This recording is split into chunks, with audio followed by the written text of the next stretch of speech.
This is Before the Pitch, where you can love New York baseball no matter what shade of blue you're wearing. And before we head into the holiday season, I'd like to quickly talk about the much talked about topic of Gerrit Cole and where he might land. So I'm going to take the time to introduce the pitch that I would make to Gerrit Cole and the one I think the Yankees should be making.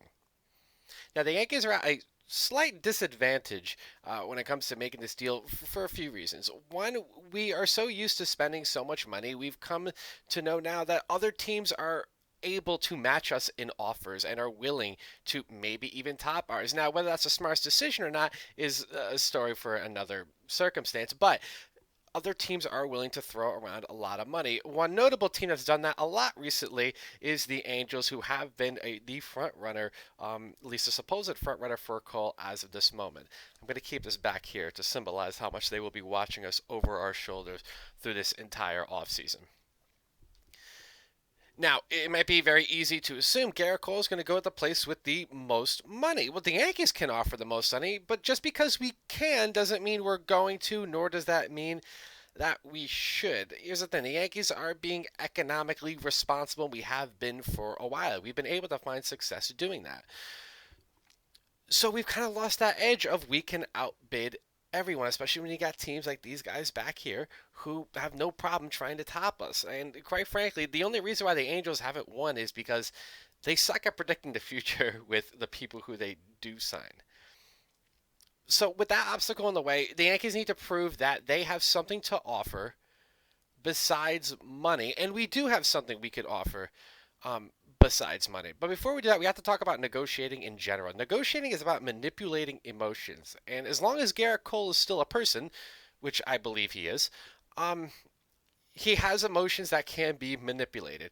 Now, the emotion that gets driven by money would be greed, and that is a very powerful emotion that you can use to your advantage. A lot of people just say, "Hey, here's all the money, just come walking towards me." It doesn't matter how bad our team is. It doesn't matter any of this other stuff. It doesn't matter we're kind of a small market. It doesn't matter we're the B team in Los Angeles, and we're not even in Los Angeles. It doesn't matter. You got that money. Some people will give into greed and go right over that, and I get that. I'm not saying Gerrit Cole's not going to do that, but with Anaheim having that advantage of being probably willing to throw more money than we have to find a different emotion to appeal to. And we do.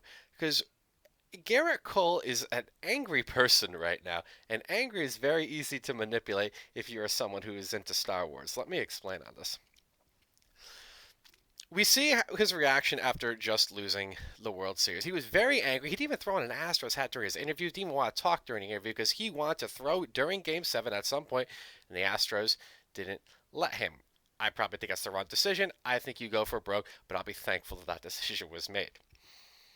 So, with that being said, he is angry, he is thirsty, and he was so close to a World Series that he could taste it just by one game. Now, that's what sets him apart from a guy like Bryce Harper from last year, who, yes, took a lot of money, but he was not this close to a World Series. So he might be a little bit easier to just walk towards the money. Let's talk about Robinson Cano, a guy who had already won his World Series, so maybe that's not as far up on his priority list because he already has that. Now he just wants to get paid. And the same thing can be said for Kimbrel. Cole is unique because he is just coming off of being this close, and we could use that to our advantage because we can offer a more winning team or a team that's more likely to win than the Angels can. So if I'm talking to Gerrit Cole right now, I'm like, listen, we are going to give you all this money in the world that you need, but we can offer you something that the Angels cannot, and that is your chance to get what we know you really want because you really want that World Series because you almost had that World Series and it was yours until they took it from you and the Astros just let the Nationals take that. Obviously, we know that's not true, but that's just a negotiation way you would kind of phrase that. And here's the thing, Garrett. New York can offer you that chance for the World Series immediately. You will be the guy on the Yankees. You will be the most talked about player. This is your chance to live forever. And you will live forever longer if you are a Yankee.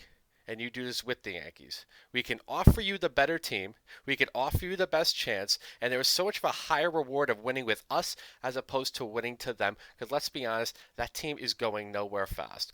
Look at Albert Pujols, a shell of himself, barely even relevant in a lineup. Mike Trout, the best player in baseball, and a lot of people outside the sphere of baseball fans don't even know who he is. Think about that. Anaheim is where you go to fade into irrelevancy, and you will not win your World Series with them. We can offer you that World Series, and we can offer you even more if you come over here. You can get back at Houston for not using you. How much would you like to shove it right up theirs?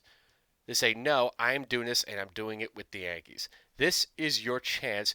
Do not lose this opportunity and just fade into obscurity.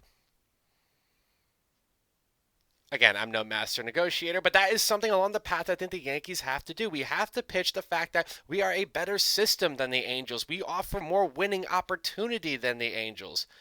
And we're ready to win. The Angels are not. They're not going to do anything for a long time, man. It is a pit where people go to fade, and we have to make sure that has to be our sales pitch. Now, whether Gerrit Cole is going to buy into that or not, that is up to him. I don't know if he's going to appeal to that.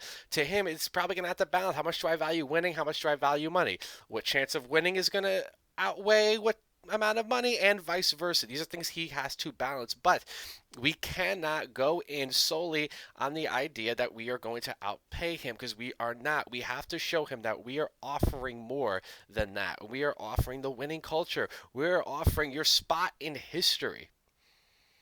And you could do it more than once here. You're not going to do that in Anaheim. So if I'm the Yankees, that is what I am offering him, and that is why New York is the better decision over Los Angeles. Hey guys, if you like this video, make sure you subscribe below. Follow us on Twitter. We have some big changes coming to the channel starting around spring training, so make sure you stay around for those. Happy Thanksgiving. We talk about baseball because ESPN isn't going to.